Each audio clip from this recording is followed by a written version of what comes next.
নমস্কার বন্ধুরা, তোমাদের সবাইকে স্বাগত জানাই জিকে পয়েন্ট 365 ইউটিউব চ্যানেলের আরও একটি নতুন ভিডিওতে। আজকে আমরা আলোচনা করব ডব্লিউবিপি কেপি কনস্টেবল এক্সামের জন্য গুরুত্বপূর্ণ আরও একটি জিকে মক টেস্ট সিরিজ নিয়ে।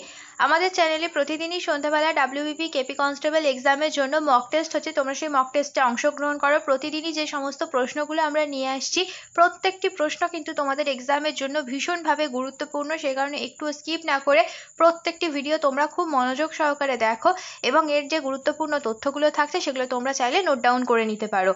ভিডিও যদি ভালো লাগে তাহলে অবশ্যই ভিডিওটিকে একটি লাইক করো, সাথে আমাদের চ্যানেলটিকে কিন্তু সাবস্ক্রাইব করে পাশে থাকা বেল বাটনটা অবশ্যই কিন্তু ক্লিক করে রেখো, যাতে সবার প্রথমে আমাদের ভিডিও নোটিফিকেশন তোমাদের কাছে পৌঁছে যায়। আর ভিডিও ভালো লাগলে অবশ্যই তোমার বন্ধুদের সাথে শেয়ার করো আর আমাদের কমেন্টে জানাও ভিডিও তোমাদের কেমন লাগলো। তাহলে চলো আজকের ভিডিওটা শুরু করা যাক। 1 নম্বর প্রশ্ন, নিচের কোনটি দস্তার আকরিক নয়? এর সঠিক উত্তর তোমরা জানলে অবশ্যই আমাদের কমেন্টে জানাও। দেখো মেলাও যে তোমাদের উত্তর ঠিক হয়েছে কিনা। সঠিক উত্তর হয়ে যাবে নিচের 4টি অপশনের মধ্যে কার্নোটাইট কিন্তু দস্তার আকরিক নয়। কার্নোটাইট হচ্ছে ইউরেনিয়ামের আকরিক। এছাড়া যে ওপরে 3টি অপশন আছে, এই 3টিই কিন্তু দস্তার আকরিক। দস্তার সংকেত হলো Zn আর পারমাণবিক সংখ্যা হলো 30। ইউরেনিয়ামের সংকেত ইউ আর পারমাণবিক সংখ্যা হলো 92। পরের প্রশ্ন দেখি চলো। নিচের কোনটি পশ্চিম বিহারের সাসারাম এবং রোহতাস থেকে রাজস্থানের চিত্তরগড় পর্যন্ত বিস্তৃত? তোমরা যদি সঠিক উত্তর জানো তাহলে অবশ্যই আমাদের কমেন্টে জানাও, মিলিয়ে দেখো উত্তর তোমাদের ঠিক হলো কিনা। সঠিক উত্তর হয়ে যাবে অপশন বি, বিন্ধ্যশিলা প্রণালী। পশ্চিম বিহারের সাসারাম এবং রোহতাস থেকে রাজস্থানের চিত্তরগড় পর্যন্ত এই বৃন্দ প্রণালী কিন্তু বিস্তৃত। এই শিলাগুলো পাললিক শিলা, শেল আর হচ্ছে চুনাপাথর দ্বারা নির্মিত। পরের প্রশ্ন দেখি। রাষ্ট্রপতি উচ্চ আদালতের অতিরিক্ত বিচারক হিসাবে যোগ্য ব্যক্তিদের নিয়োগ করতে পারেন। তার সর্বোচ্চ সময়কাল কত? তোমাদের বলতে হবে। এখানে সঠিক উত্তর হয়ে যাবে অপশন ডি, 2 বছর।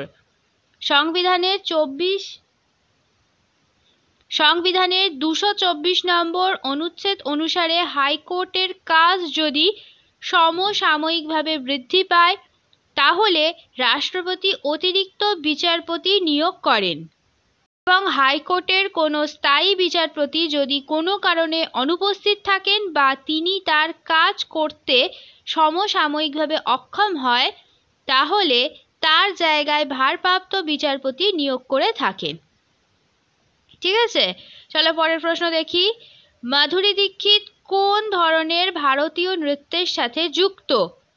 মাধুরী দীক্ষিত একজন জনপ্রিয় অভিনেত্রী, তিনি কোন ধরনের শাস্ত্রীয় নৃত্যের সঙ্গে যুক্ত তোমাদের বলতে হবে। এখানে সঠিক উত্তর হয়ে যাবে অপশন এ, কত্থক নৃত্য। পরের প্রশ্ন, নিচের কোন নদীটি ভারত ও বাংলাদেশের মধ্যে বিরোধের কারণ?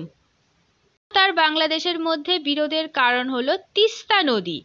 তিস্তা নদী হলো 315 কিমি একটি দীর্ঘ নদী যা পূর্ব হিমালয়ে উৎপন্ন হয়েছে। ভারতের সিকিম এবং পশ্চিমবঙ্গ রাজ্যের মধ্য দিয়ে বাংলাদেশের মধ্য দিয়ে প্রবাহিত হয়েছে আর বঙ্গোপসাগরে গিয়ে আলটিমেটলি মিশে গেছে। তিস্তা নদীর জলবন্টন নিয়েই কিন্তু ভারতের সঙ্গে বাংলাদেশের একটা বিরোধ রয়েছে। ঠিক আছে, পরের প্রশ্ন দেখি। ধরিত্রী মাতার উপাসনা করার জন্য কোন রাজ্য রাজা উৎসব উদযাপন করেন? প্রশ্নটা কিন্তু গুরুত্বপূর্ণ। ধরিত্রী মাতার উপাসনা করার জন্য কোন রাজ্য রাজা উৎসব উদযাপন করেন? সঠিক উত্তর হয়ে যাবে অপশন বি, ওড়িশা রাজ্য। ঠিক আছে, ওড়িশায় রাজা উৎসবের সময় মাতৃভূমির পূজা করা হয় আর এই উৎসব হয় 3 দিন ধরে এই উৎসবটা হয়ে থাকে। পরের প্রশ্ন দেখি। সংবিধানের কোন অনুচ্ছেদ রাষ্ট্রপতিকে অধ্যাদেশ জারি করার ক্ষমতা দেয়?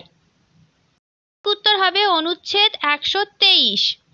অধ্যাদেশ বা অর্ডিন্যান্স হলো একটি বিশেষ প্রকার আইন যা পার্লামেন্টের অধিবেশন বন্ধ থাকার সময় কোনো পরিস্থিতির সাথে মোকাবিলা করার জন্য রাষ্ট্রপতি প্রণয়ন করে থাকেন।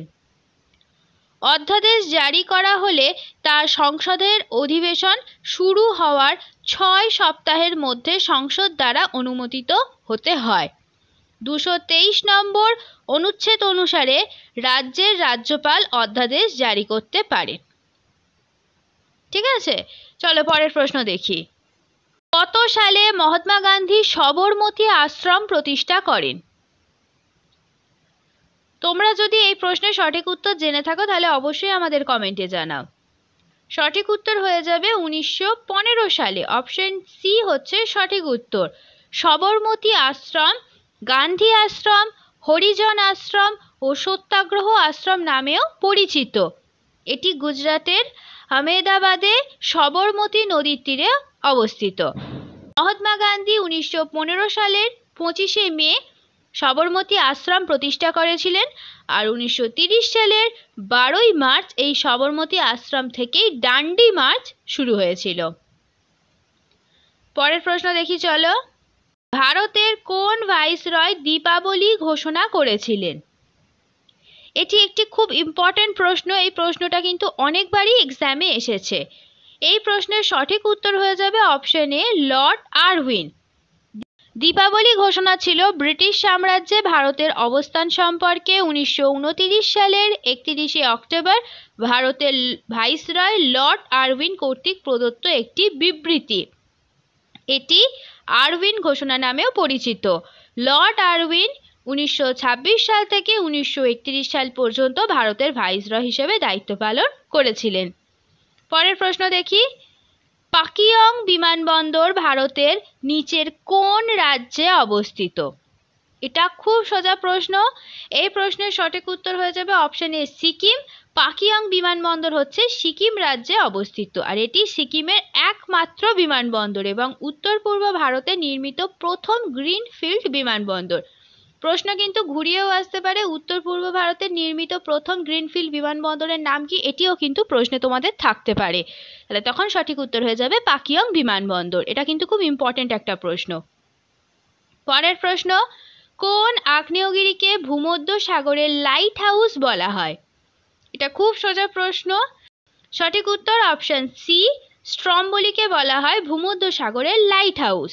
মাউন্ট স্ট্রম্বোলি ইতালির টাইরোহেনিয়ান সাগরে অবস্থিত একটি সক্রিয় আগ্নেয়গিরি।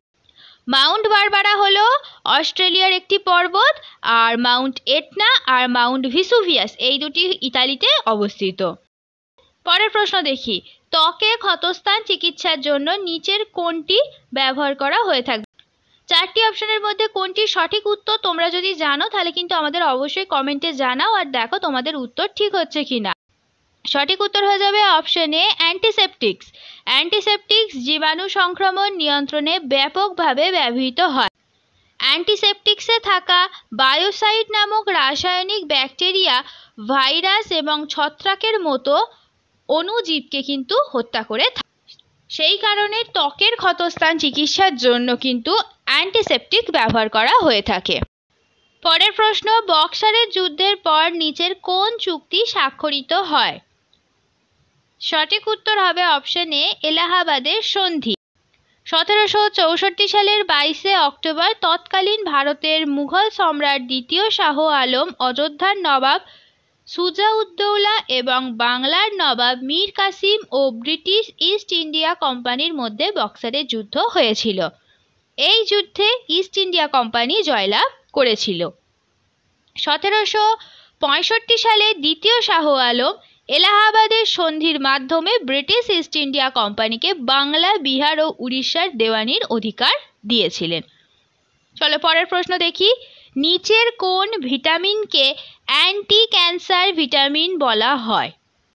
এই প্রশ্নটা খুবই ইম্পর্টেন্ট প্রশ্ন, কিন্তু খুব সহজ উত্তর হবে অপশন ডি হয়ে যাবে সঠিক উত্তর। ভিটামিন ডি এর রাসায়নিক নাম হলো ক্যালসিফেরল। ভিটামিন ডি এর অভাবে শিশুদের রিকেট এবং বয়স্কদের অস্টিওপোরোসিস রোগ হয়ে থাকে। ভিটামিন এর রাসায়নিক নাম হলো রেটিনল, আর ভিটামিন এর অভাবে রাতকানা রোগ হয়। ভিটামিন ইর রাসায়নিক নাম হলো টোকোফেরল, আর এটির অভাবে পেশির দুর্বলতা দেখা যায়। ভিটামিন কে এর রাসায়নিক নাম হলো ফাইটোনাডিয়ন। ভিটামিন কে এর অভাবে রক্ত তঞ্চনে বাধা পায়। পরের প্রশ্ন দেখি। পৃথিবীর কোন বিন্দুতে মাধ্যাকর্ষণ নেই? সঠিক উত্তর হচ্ছে পৃথিবীর কেন্দ্রে কোনো মাধ্যাকর্ষণ শক্তি নেই। মেরু অঞ্চলে পৃথিবীর মাধ্যাকর্ষণ শক্তির প্রভাব কিন্তু সব থেকে বেশি। শেষ হলো আজকের ভিডিও। আজকের পর্বে আমরা কিছু গুরুত্বপূর্ণ ডব্লিউবিপি কনস্টেবল এক্সামের জন্য জিকে প্রশ্নের উত্তর দেখে নিলাম। আমাদের চ্যানেলে প্রতিদিনই সন্ধ্যাবেলা জিকে প্রশ্নের উপরে মক টেস্ট হচ্ছে, তোমরা সেই মক টেস্টে অংশগ্রহণ করো। প্রত্যেকটি প্রশ্নই কিন্তু তোমাদের জন্য ভীষণভাবে গুরুত্বপূর্ণ, সেই কারণে একটুও স্কিপ না করে পুরো ভিডিওটা শেষ পর্যন্ত তোমরা দেখো। আশা করছি আমাদের ভিডিও তোমাদের খুব ভালো লাগবে। ভিডিও যদি ভালো লাগে তাহলে অবশ্যই একটি লাইক করো, সাথে তোমার বন্ধুদের সাথে শেয়ার করো, আর আমাদের চ্যানেলটাকে সাথে সাথে সাবস্ক্রাইব করে রাখো এই রকম গুরুত্বপূর্ণ ভিডিও পাওয়ার জন্য। তার সাথে সাবস্ক্রাইব করার সাথে কিন্তু অবশ্যই বেল বাটনটা ক্লিক করে রাখো, যাতে এই রকম গুরুত্বপূর্ণ ভিডিও নোটিফিকেশন তোমাদের কাছে সবার আগে পৌঁছে যায়। তাহলে চলো, তোমাদের সাথে দেখা হচ্ছে পরের ভিডিওতে। ততদিন তোমরা আরও এই ধরনের গুরুত্বপূর্ণ ভিডিও আমাদের চ্যানেলে যেগুলি আছে, প্লেলিস্ট করা আছে, সেখান থেকে দেখতে থাকো। আমাদের ভিডিওকে এইভাবে ভালোবাসা দিতে থাকো। ধন্যবাদ।